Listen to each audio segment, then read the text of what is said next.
अस्सलाम वालेकुम नाज़रीन। Program news talk with Naseer Gopang में अव्हांखे चऊं था भली कार ऐं पंहिंजे अॼु प्रोग्राम में असीं ॻाल्हि ॿोल कंदासीं ॿिनि अहम मामलनि ते। ख़ासि तौर ते पहिरियों जेको मामिलो आहे उहो सियासी आहे ऐं 26 नवंबर वारी ख़ान साहब जी तक़रीर खां पोइ मुसलसल उन ते तज़िया ऐं तबसरा थी रहिया आहिनि त पंजाब ऐं ख़ैबर पख्तूनख्वा जेका असेंबली आहे उनजो मुस्तक़बिल जो छा थींदो, छा वाक़ई उहे असेंबलियूं टुटंदियूं या पंहिंजी मुदत पूरी कंदियूं, उन ते तज़िया ऐं तबसरा हलनि पिया। PTI वारा बज़िद आहिनि अञा ताईं त 20 डिसंबर ताईं हू हतमी फ़ैसिलो करे वठंदा, असेंबलियुनि खां ॿाहिरि अची वेंदा। अॼु जेको आहे चूंडियल नुमाइंदनि जो इजलास थियो आहे इमरान ख़ान साहब जी सदारत हेठि। उन जे हवाले सां दावा इहा कई पई वञे त इहो ॿुधायो वियो आहे त शुरूआति जेका थींदी असेंबली टोड़ण जी उहा पंजाब खां थींदी ऐं डिसंबर दौरान ई थींदी। जीअं ॿुधायो त उहे उन ते बज़िद आहिनि, बहरहाल उन ते अमल थिए थो या न, छाकाणि त काफ़ी कंफ्यूज़ बि नज़र अचनि था। ख़ान साहब पाण या उन्हनि जा जेके पार्टी अॻवान आहिनि तस्लीम करे चुका आहिनि। ख़ान साहब गुज़िरियल ॾींहुं वारी प्रेस कॉन्फ्रेंस में त खोड़ सारनि मसइलनि खे मौजनि पिया। परवेज़ इलाही उनजी मुखालफ़त करे रहियो आहे, छो पियो करे, उनजे हवाले सां बि उन्हनि खे ॿुधायो वियो आहे। असद उमर ॿिया जेके आहिनि उहे तस्लीम करे चुका आहिनि त पार्टी जे अंदरि उन ते काफ़ी इख़्तिलाफ़ आहे त असेंबलियुनि खां ॿाहिरि न अचणु खपे।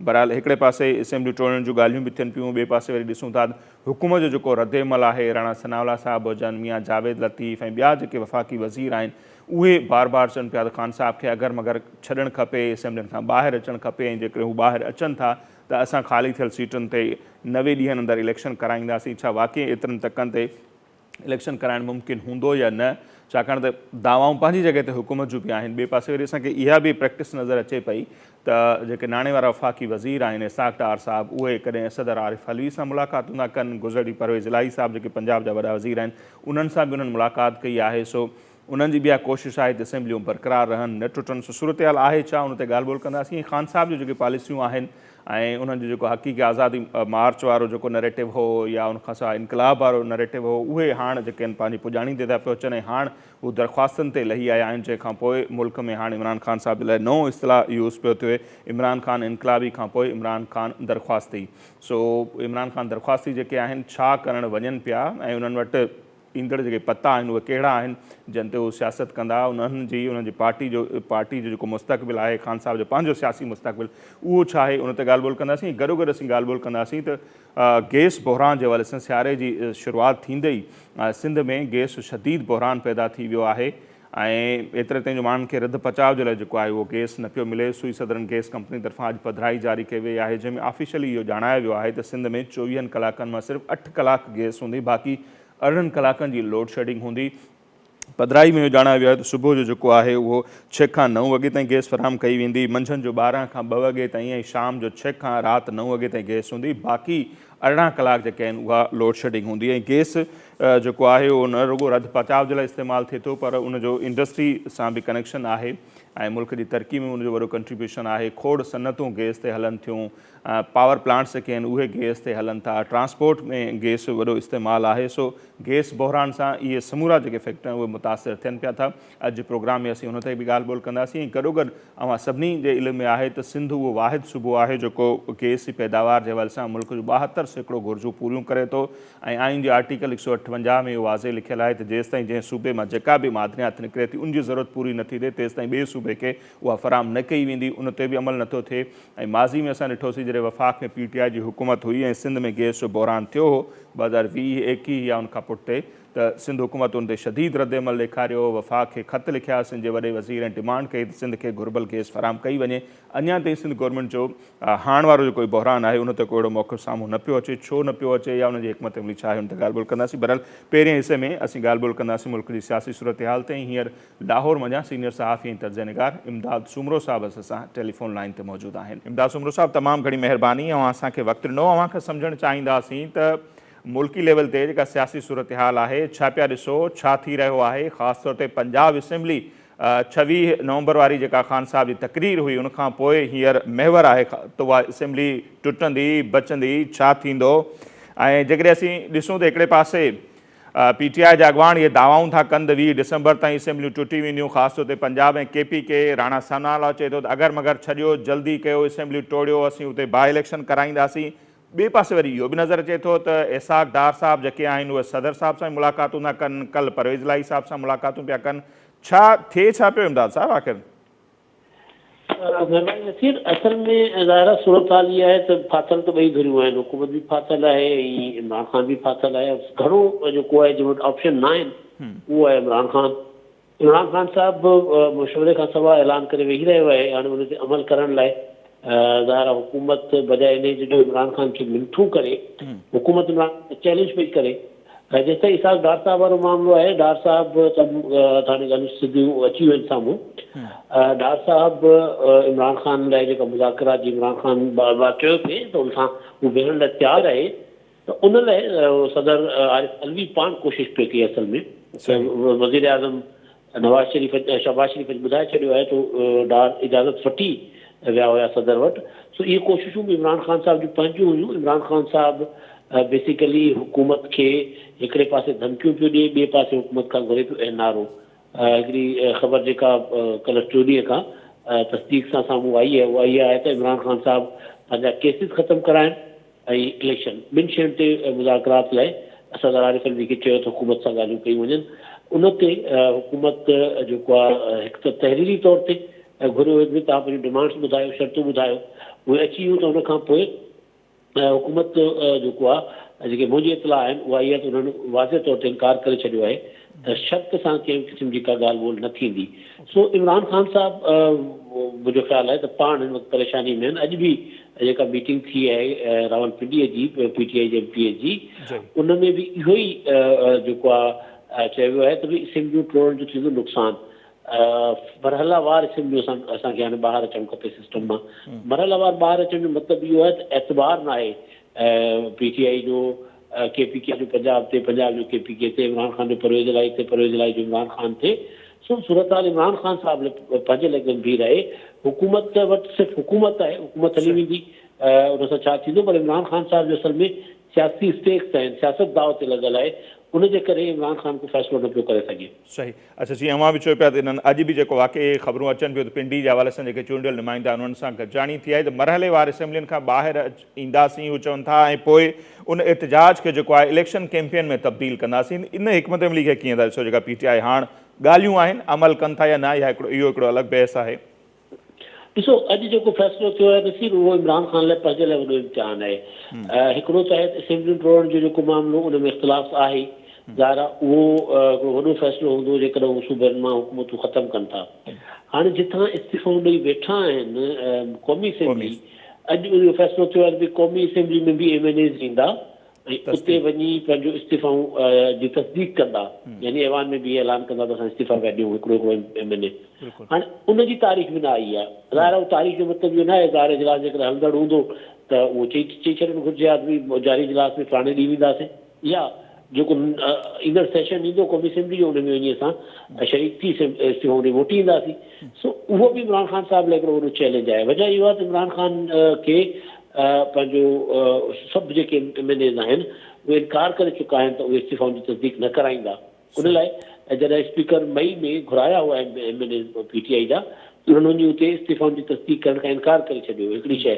ॿी शइ, क़ौमी पंहिंजो supreme court Islamabad high court में तहरीक इंसाफ़ पाण वई त भई असां इस्तीफ़ाऊं जेके आहिनि उहे मशरूत ॾिनियूं हुयूं।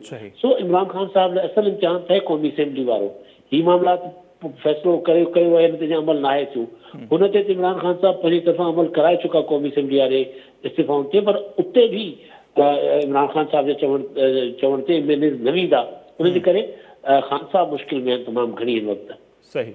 ऐं जीअं अव्हां जो वीलाग ॾिठोसीं पिए ऐं हिन ते तर्ज़े ऐं तबसरा बि थियनि पिया, त उनखे ख़ौफ़ बि आहे। जेको गुज़िरियल प्रेस कॉन्फ्रेंस में उन्हनि इज़हार बि कयो त जेकॾहिं असेंबलियुनि खां ॿाहिरि अचनि था त निगरान सेटअप जेको आहे हमज़ा शहबाज़ ऐं इलेक्शन कमीशन जेके आहिनि उहे गॾिजी पंजाब में आणींदा।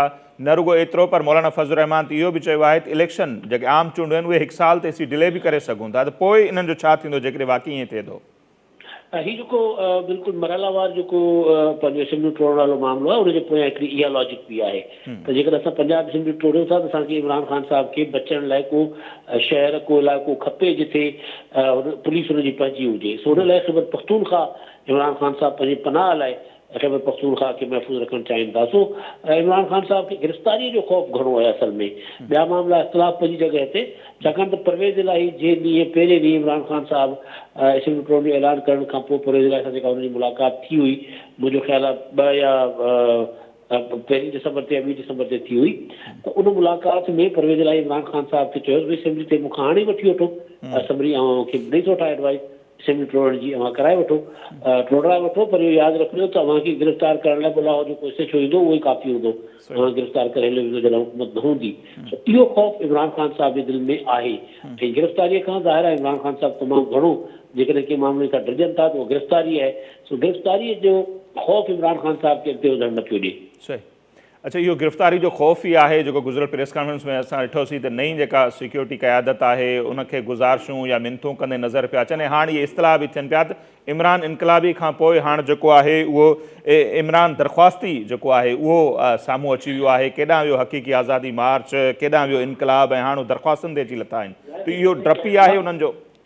बिल्कुलु इहे नसीर असल में ॾिसो न इमरान ख़ान जो पहिरियों जेको मामिलो हुयो हक़ीक़ी आज़ादी जी तहरीक, ग़ुलामी, अमेरिका खां ग़ुलामी, अमेरिका वारी ग़ुलामी जेका आहे उहा अचे महदूद थी वई त भई आर्मी चीफ जेको आहे उहो मुंहिंजी मर्ज़ीअ जो हुजे, उहा आर्मी चीफ ते महदूद थी वई। आर्मी चीफ वारो मामिलो ख़तमु थी वियो, उहो इमरान ख़ान साहब जी मर्ज़ी न हली, त हाणे IG वारे मामले ते अची ॾियनि पिया। हाणे SHO इमरान ख़ान साहब जो मसइलो ज़ाहिर आहे गिरफ़्तारी आहे, उनजे करे कल्ह उन्हनि जनरल आसिम मुनीर साहब खे चयो आहे समूरी उमेदूं जेके मुंहिंजूं तव्हां में आहिनि ऐं तव्हां ई मूंखे बचाए सघो था, ॿियो को रस्तो कोन्हे। मतिलबु त हुनजो इहो ई हो न जेके इमरान ख़ान साहब ॻाल्हियूं कयूं पिए।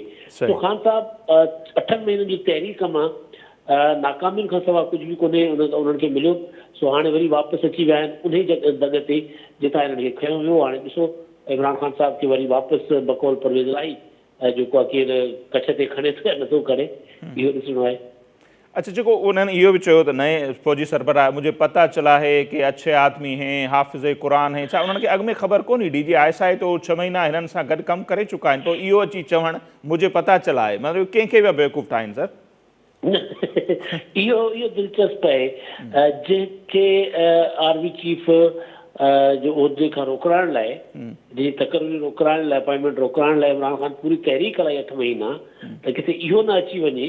उनजे पोइ सबबु हुयो त इमरान ख़ान साहब सां जॾहिं बतौर DG ISI उन्हनि कमु कयो त टोटल प्रोफेशनल कॉन्स्टिट्यूशन ते अमल करण वारो ऐं बतौर वज़ीर आज़म इमरान ख़ान साहब खे हुनजे घर में जेके मामला हलिया पे, रिश्वतूं वरितियूं वयूं पे, हीरनि जा हार वरिता विया पे, उहा रिपोर्ट ठाहे इमरान ख़ान साहब जे हवाले कई हुई तव्हांजी ॻाल्हि जेका आहे कमु पई करे।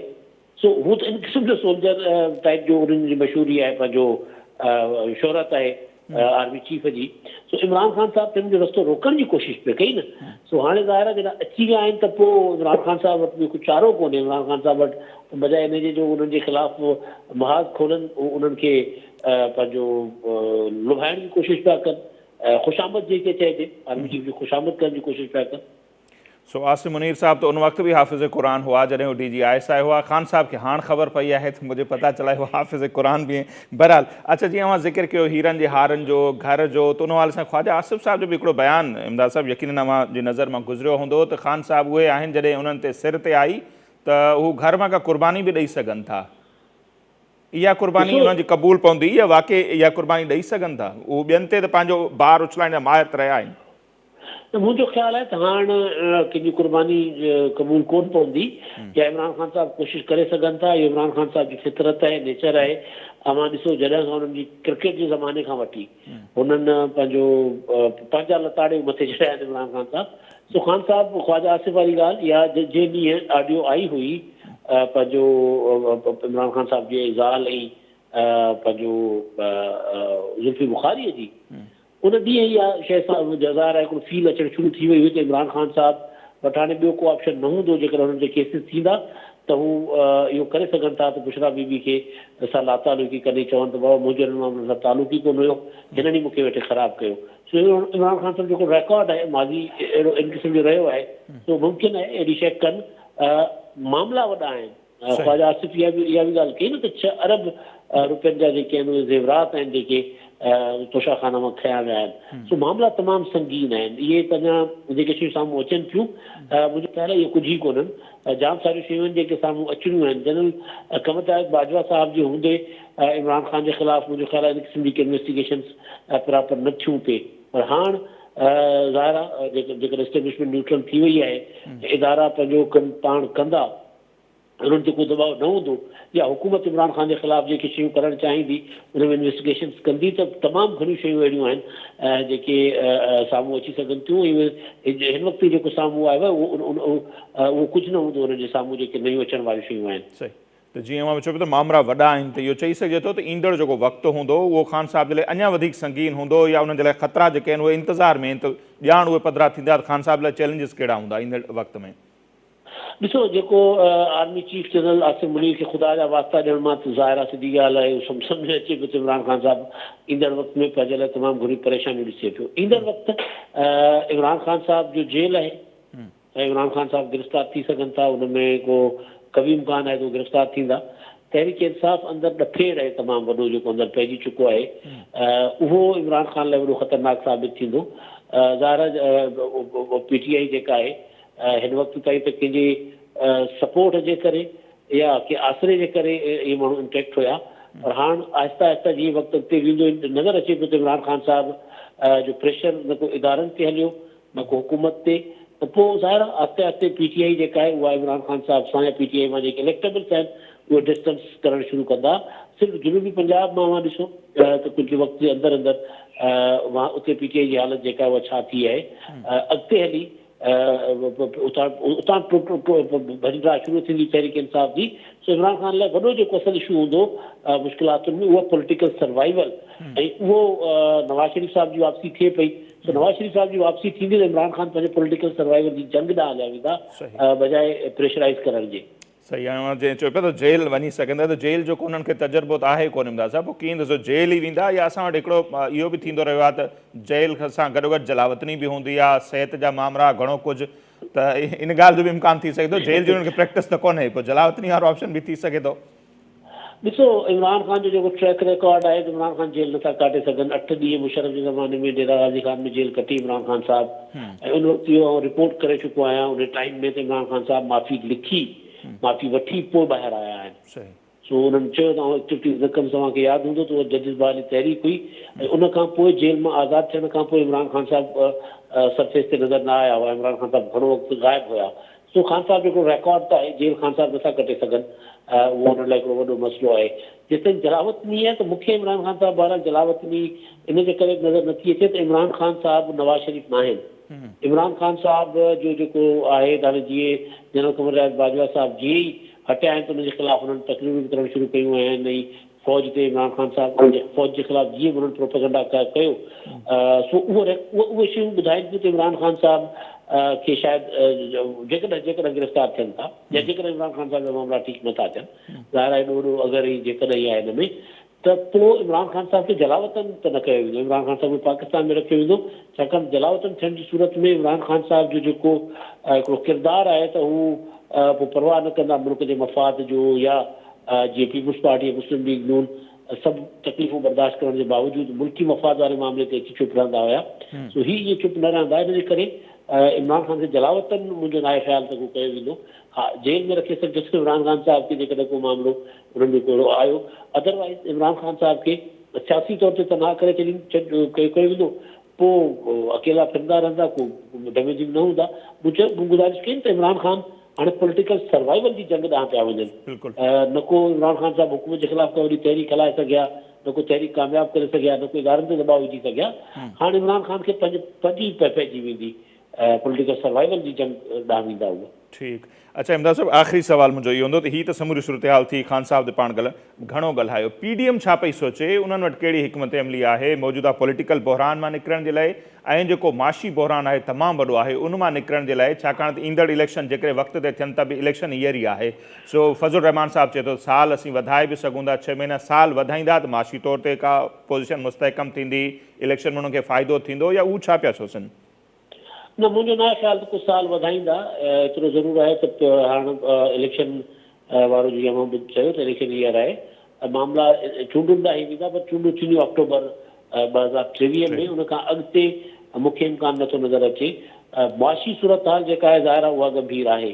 सो हुकूमत जी इहा बि कोशिशि हूंदी त हू पंहिंजे टाइम ते इलेक्शन कराए, जीअं हुकूमत वधीक जेकर वक़्तु रहंदी इक़्तिदार में त उन लाइ मुमकिन आहे त रिलीफ न ॾेई सघे। हा, एतिरो ज़रूरु आहे त पंहिंजो जेको हाणे बाक़ी साल बचियल आहे 9 महीना 10 महीना आहिनि उन में हुकूमत जी इहा कोशिशि हूंदी माण्हुनि खे रिलीफ ॾियनि उन पासे वञनि पर मुआशी सूरत हाल इन शइ जी इजाज़त न पई ॾिए सो मूंखे नथो लॻे त कुझु साल अॻिते वेंदो मामलो अक्टूबर में ई जेका ड्यू टाइम आहे उन ते इलेक्शन थींदा। ठीक ठीक तमाम घणी महिरबानी इमदाद सुमरो साहब अवां असांखे वक़्तु ॾिनो। नज़ीर सीनियर सहाफ़ी ऐं तर्ज़निगार इमदाद सुमरो साहब जी राय अवां जे साम्हूं आहे त इमरान ख़ान हींअर पंहिंजे बचाव जी जेका पॉलिटिकल उनजो फ्यूचर आहे उन जो बचाव जेको आहे उहो ख़तरे हेठि आहे ऐं उनजी बचाव जी जेका जंग आहे उहा विढ़ी रहियो आहे ऐं एनआरओ जेको आहे उहो घुरी रहियो आहे ऐं हीअ जेके मुलाक़ातूं थियनि पियूं इसाक़ डार साहब जो बकुल इमदाद सुमरे साहब जो त उहे बि ख़ान साहब जी ख़्वाहिश ते ई थियनि पियूं। आरिफ अलवी साहब राब्ता करे पियो जंहिंखे PTI को ॿियो रंग ॾियण जी कोशिशि करे पियो। बहरहाल काफ़ी सूरत हाल इंट्रस्टिंग आहे। अञा ताईं PTI वारा उन दावा ते क़ाइमु आहिनि त 20 डिसंबर यानी बाक़ी हिकिड़ो हफ़्तो या 8 ॾींहं वञी बचा आहिनि उनखां पोइ पंजाब खां असेंबली टोड़ण जी शुरूआति कंदो। ॾिसूं था त वाक़ई उन ते अमल थिए थो या न। बहरहाल हिते वक़्तु थिए पियो मुख़्तसर ब्रेक जो असीं ब्रेक तां वेंदासीं ऐं जॾहिं वापसि ईंदासीं जीअं इंट्रो में असां ज़िक्र कयो त सिंध में हींअर गैस जे हवाले सां तमामु सूरत हाल ख़राबु आहे शदीद बहरान हलंदड़ आहे ऐं 24 कलाकनि में सिर्फ़ु 8 कलाक जेका आहे उहा गैस फ़राहम कई पई वञे। 18 कलाकनि जी जेका आहे हिकिड़ी डिघी लोड शेडिंग आहे जंहिं सभु न रुगो घरेलू वाइपेदार उहे परेशान आहिनि पर जेका इंडस्ट्री आहे उहा तबाह पई थिए। सूरत हाल आहे छा सिंध जे वॾनि शहरनि में उन ते पाण ॻाल्हि ॿोल कंदासीं पर मुख़्तसर ब्रेक खां पोइ।